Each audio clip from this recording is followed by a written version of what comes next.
कि सुमिरन चल रहा तो हम जी रहे हैं, अगर सुमिरन नहीं तो हमारी मृत्यु समझो।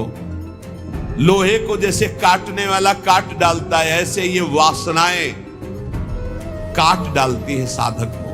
कौन त्रिभुवन में ऐसा पैदा हुआ कि उसका बाल बांका भी कर सके?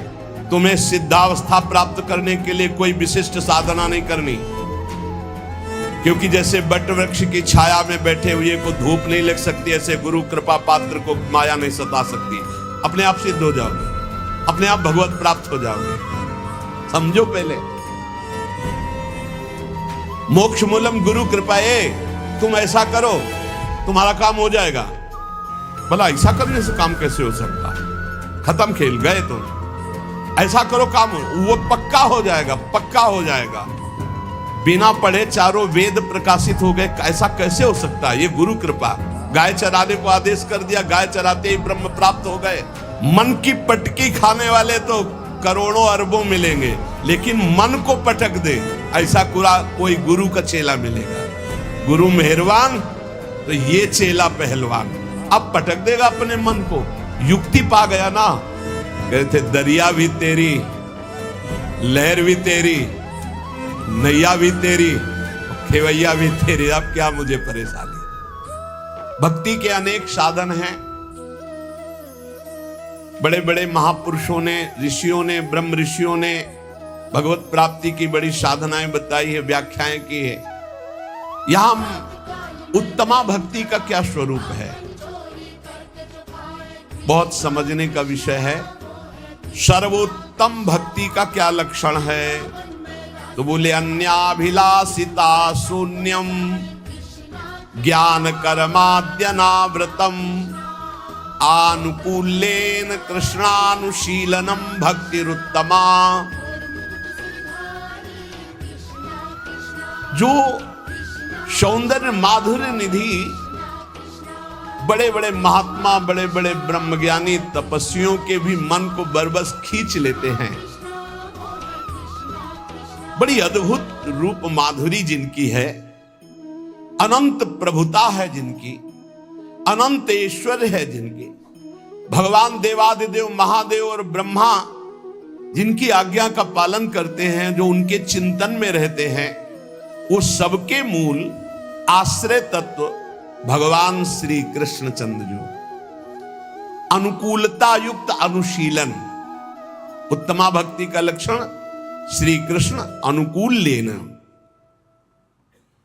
उत्तमा भक्ति अनुकूलता अर्थात श्री कृष्ण की रुचि में रुचि मिलाकर। कैसे जानेंगे श्री कृष्ण की रुचि क्या है? संपूर्ण गीता भगवान की आज्ञा है। भागवत में एकादश स्कंद में उद्धव जी को जो आदेश कर रहे हैं, हम सब भक्तों को आदेश कर रहे हैं। भगवान श्री कृष्ण की आज्ञा के अनुसार ही शरीर से क्रिया हो, वाणी से हम वही बोले जैसा भगवान का आदेश है, मन वही निरंतर कार्य करे जो भगवान की प्रियता का। इसे कहते हैं श्री कृष्ण अनुकूलेन प्रतिकूलस्य विसर्जनम। एक भी प्रतिकूल शरीर से आचरण ना हो, वाणी से शब्द ना हो, मन से संकल्प ना हो। श्री कृष्ण को प्रसन्न करना, श्री कृष्ण को सुख प्रदान करना, उनकी आज्ञा में रहना, ये अनुशीलन रूपा भक्ति श्री कृष्ण अनुकूलेन है। प्रभु के अनुकूल चलना। इस भक्ति की दो उपाधियां हैं उत्तमा भक्ति की। एक है अन्याभिलाषिता और एक है कर्म ज्ञान योगादि का। एक भी उपाधि जब तक रहती तब तक प्रेम का प्रादुर्भाव नहीं होता।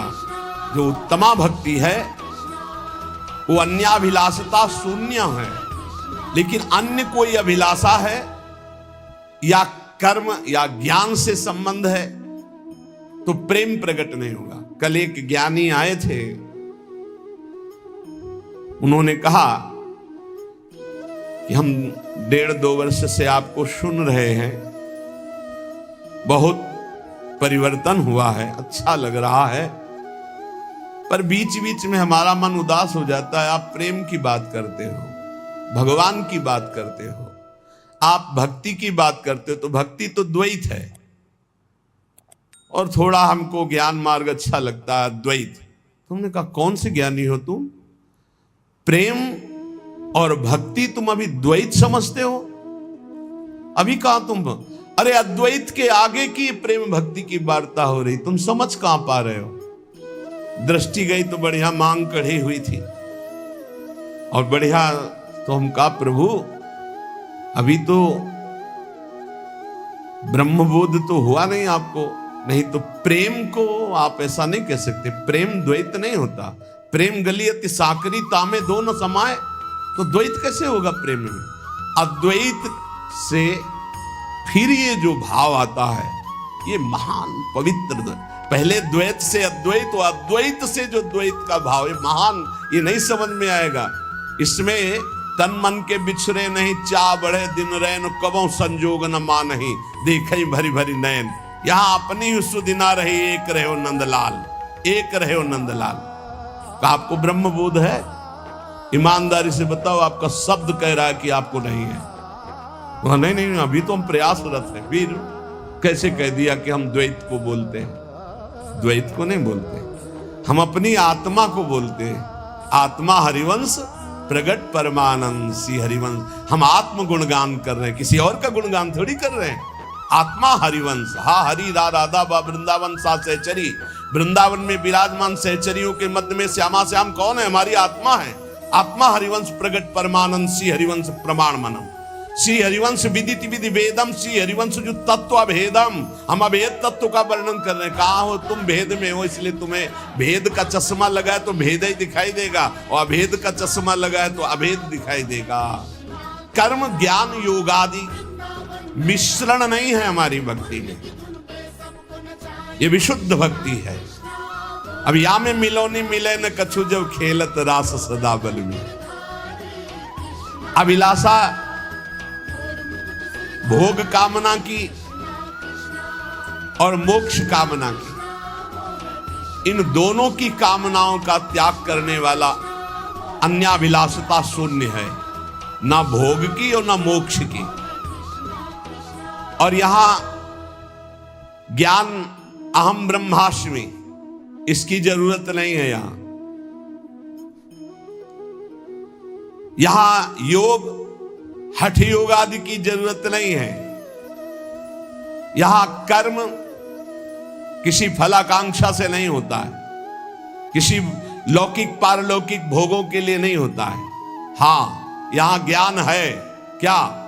भगवान की दिव्य मंगलमय रहस्य का, स्वरूप का, भजन का, तत्व का, सब में विराजमान। सर्वान वस्तुतया निरीक्ष परम स्वाराध्य बुद्धिर्मम। यहां योग है पर हठ योग नहीं। यहां चित्त की वृत्ति का निरोध करके निरंतर प्रियालाल में स्थित रखना, ये योग है। भगवान के रूप गुण लीला चरित्र आदि में तल्लीन रहना, ये योग है। यहां कर्म है, लोक परलोक के भोगों के लिए नहीं, प्रियालाल की सेवा के लिए। तो ज्ञान योग, अष्टांग योग या कर्म योग यहां इस तरह से नहीं है, प्रेम भक्ति का वर्धन करने वाला है।